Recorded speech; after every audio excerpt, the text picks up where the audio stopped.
Halo guys, welcome to my video. Jadi gini, video tentang keyboard gua yang selama ini gua bikin cuma bahas tentang modifikasinya doang ya. Dan di video kali ini gua mau menceritakan sedikit tentang keyboardnya dulu. Jadi nggak cuma modifikasinya doang yang akan gua bahas, tapi ada ceritanya dulu ya. Ini adalah keyboard Vortex VX5 Pro punya gua. Kita bahas dari packagingnya dulu. Di bagian depannya cuma ada branding dari Vortex-nya. Di bagian sisi-sisinya juga ada branding dari Vortex-nya. Di bagian belakang kita bakal ngeliat ada spesifikasi ya. Dan juga beberapa informasi tentang keyboardnya. Oke, kita buka. Kita langsung masuk melihat keyboardnya yang dibungkus oleh plastik. Di bawah keyboardnya ada kertas petunjuk untuk penggunaan FN keys.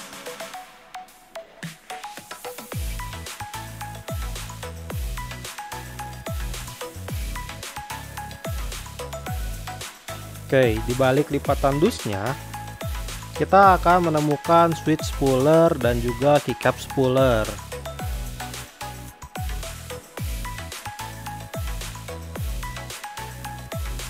Lalu kita juga bisa melihat ada USB Type-C cable dengan panjang 1,5 meter.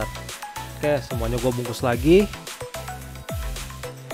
Kita langsung masuk ke bagian keyboardnya ya. Panjang keyboardnya adalah 29 cm. Keyboard ini memiliki lebar 10 cm. Tinggi bagian belakangnya 3 cm, tinggi bagian depannya 2 cm, dan bentuknya adalah diamond cut style. Kemiringan tombol-tombolnya adalah 5 derajat ya. 5 derajat itu membuat tangan kita tuh enak gitu buat ngetik-ngetik. Di bagian belakangnya ada lubang port USB Type-C. Di bagian bawahnya kita bisa melihat ada branding stiker lagi dari Vortex. Kita juga bisa melihat ada rubber feet ya, 4 biji yang kecil. Tapi itu udah cukup buat ngebuat keyboardnya tetap diam di tempat. Nah, layoutnya adalah 60% dengan 61 keys ya. Bahan keycapsnya ini ABS double shot dengan tipenya OM profile ya. Dan dia juga tembus LED.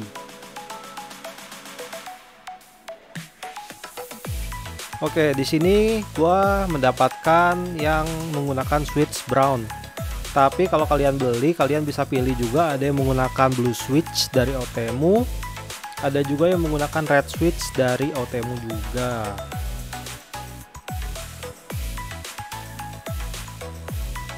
Nah, untuk stabilizernya yang dipasang di sini bertipe flat mount, sudah dikasih loop dari pabrik. Tapi kalian bisa lihat lubingnya agak kurang rapih ya. Tapi hal itu wajar dan bisa dimaklumi karena dari pabrik kan harus memproduksi barang ini dalam jumlah yang banyak ya.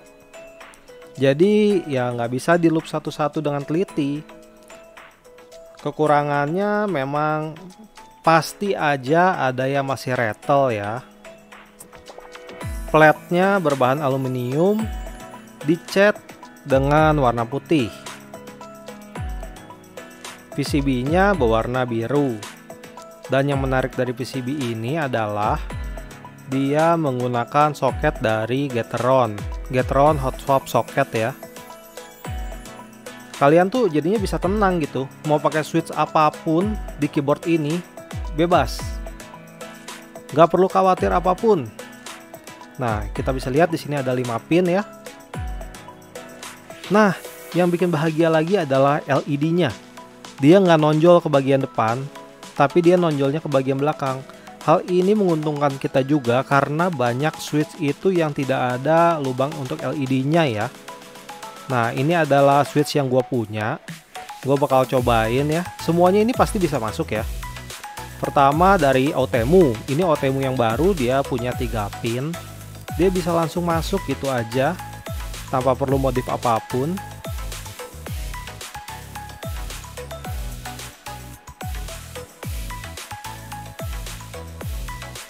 Nah, di sini kita bisa lihat juga ada Outemu yang 5 pin ya. Ini Outemu Sky. Dia bawahnya 5 pin. Bisa langsung masuk juga.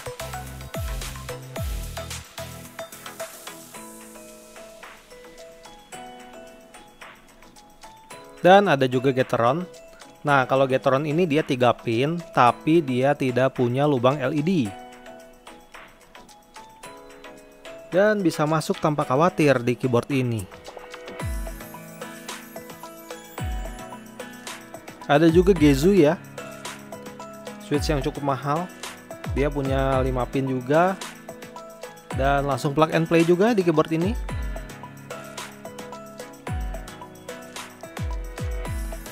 Ada SP Star. SP Star dia juga nggak punya lubang untuk LED-nya. Dia 5 pin juga.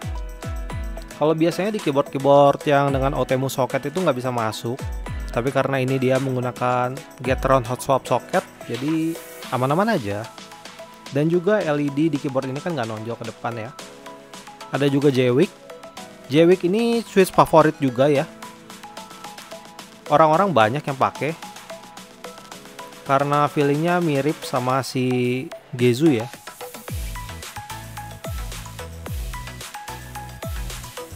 Oke, jadi nggak perlu khawatir, semua switch bisa masuk. Tapi kekurangannya, di sini belum disediakan foam plate seperti ini dari bawaan pabrik. Jadi kalau kita mau pasang foam plate seperti ini, kita harus beli terpisah ya. Fungsinya tentu saja untuk meredam suara, tapi ingat, jika kita mau pasang, kita harus membongkar plate-nya dan menghanguskan garansi ya. Oke lah. Sekarang kita masuk ke bagian modifikasinya ya. Pembahasan untuk keyboardnya sudah cukup. Modifikasi kali ini gua menggunakan aluminium case dari Vortex-nya langsung ya. Kita bongkar dulu. Di sini aluminium case-nya dibungkus oleh PE foam. PE foam-nya kalau kalian punya juga yang kayak begini, ini jangan dibuang karena masih bisa dipakai ya. Kita dikasih foam plate dengan ketebalan kurang lebih 4 mili. Kita juga dikasih foam case dengan ketebalan sekitar 2 mili, tapi nggak akan gua pakai karena di modifan kali ini gua akan menggunakan silikon.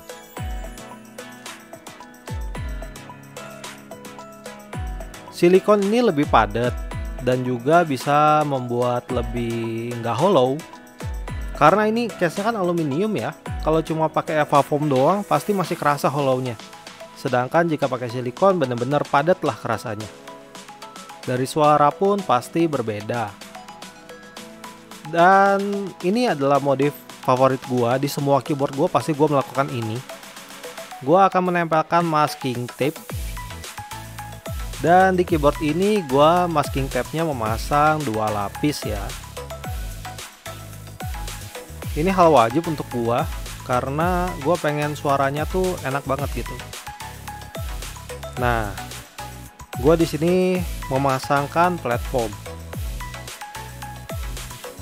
Tapi platform yang gua pasang ini cuma 2 mili ya, untuk mengurangi suara bising dari case aluminiumnya. Switchnya gua pakai Outemu Lime. Dia punya karakter tactile, tapi dia ini silent switch. Jadi tidak bersuara berisik sama sekali. Keycapsnya gua memakai GMK clone. Ya, ini clone. Karena kalau beli yang asli terlalu mahal ya. Oke lah. Jadi segitu aja modifikasi gua dan juga sedikit cerita tentang Vortex VX5 Pro yang gua punya. Terima kasih sudah menonton. Dadah.